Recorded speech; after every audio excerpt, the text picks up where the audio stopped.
So the first unit that we looked at was called Culture as a Construct, and that included 5 activities. So in the first activity, we looked at the broad description of culture, really, and how it affects us. So that'd be race, where we live, what language we speak, maybe what food we eat, what clothing we wear. And then in the second activity, we started to look more broader on the sense of culture. So we also looked at the function of culture. And so the function of culture is to keep social relationships together within a community. So that's on the individual level and the group level.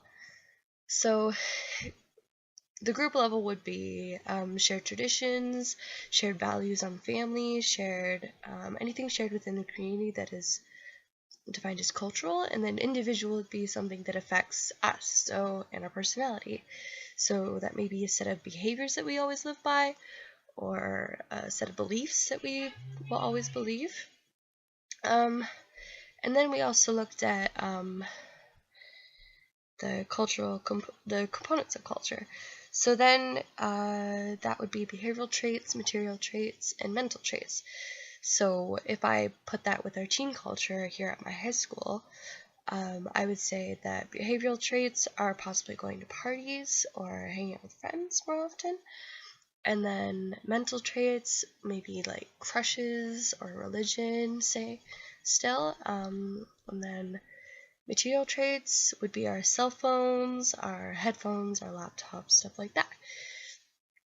And then we began to look at the layers of culture. So the first layer is like traditions that we all share within a society.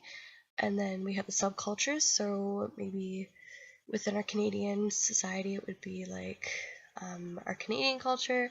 But then subculture would be maybe immigrants coming to Canada. And then we have cultural universals. So those are things that are like a shared set of expectations between everyone. So that may be like being polite to someone, or maybe even dressing up for a job interview. So then we looked at cultural elements, and there's 7 of them. So that'd be language, beliefs, norms,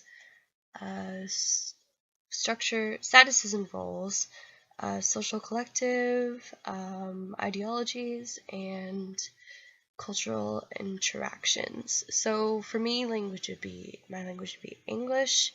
My beliefs, I am agnostic. My ideologies, I always believe that you should always help someone. Norms, I would say, again, always being nice to someone. And then my status and roles, I go to high school, I have a part-time job, that's my status and role. And then social collectives, I go to high school, that's my institution that I go to my job, that's another organization of some sort. And then cultural interactions, so I am like on social media, I'm connected with my society and stuff like that. And then we started to look at who has power in the next activity. So we looked at a video, a TED Talk of Chimamanda Adichie, I believe, and we looked at how stereotypes really affect how people perceive other cultures around the world. So for her, it was her African culture was stereotyped by her roommate of how she didn't know how to use a stove. So again, like stereotypes like affect how we like even politics, and especially with Donald Trump. So we got to look at that, and we read an article about white privilege, and it really made me realize how I have privilege in this world that I didn't even ask for, and that I didn't even work for even.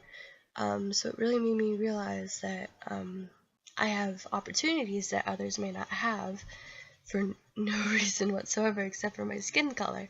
And it also made me realize about how other people feel in this world, and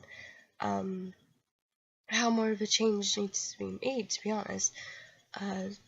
So yeah, and then in the next activity, we looked at different theoretical perspectives. So there's conflict theory, structural functionalist theory, symbolic interactionist theory,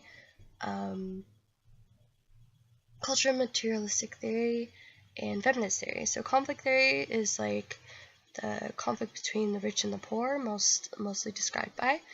Feminist theory is how the man has the most power in the society. Cultural materialist is how there's like environmental and technological factors that are affecting our society every day. Symbolist interaction theory, I thought this one was really cool, but it was how individuals perceive symbols in different ways. So as an example, I would use like Donald Trump and how most people are really like agreeing with him in his beliefs, and most people are like, no, not at all. So, and then I missed one.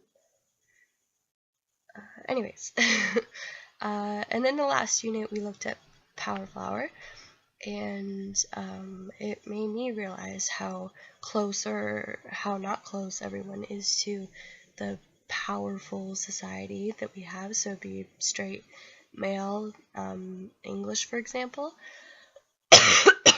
Sorry. So it really made me realize again how I have all these privileges that I didn't even ask for, and how it's also perceived differently around the world. So honestly, in our Canadian American society, like the societal power would be English, straight, and male, but in another culture it may be different as well. So yeah, hope you enjoyed my video. Thanks.